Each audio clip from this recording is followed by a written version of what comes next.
Ukrainian authorities have agreed to the first search and subsequent exhumation of Poles buried in Ukraine after the unveiling of Lviv and the joint tribute to the Lviv Eaglets and Sich sharpshooters. This is an extremely important event. Thank you, friends.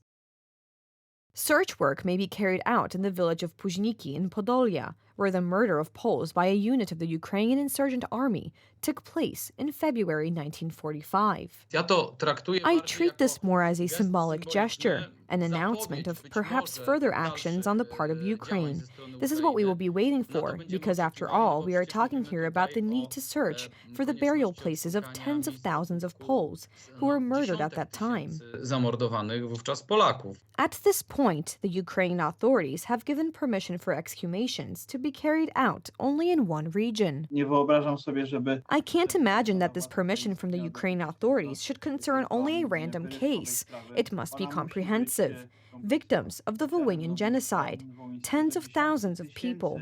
This will not be a short-term, simple operation, but the decision of the Ukrainian authorities opens the way to carry out these works. The Polish government has been pushing for years for the possibility of a dignified burial for the victims of the 1943 crime in Volhynia.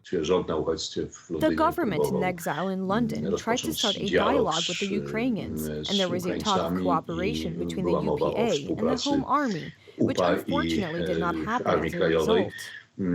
Do której w rezultacie niestety nie doszło. In the spirit of respect and brotherhood, it is possible to solve any issue, even the most difficult one, and we and the Ukrainians must move forward.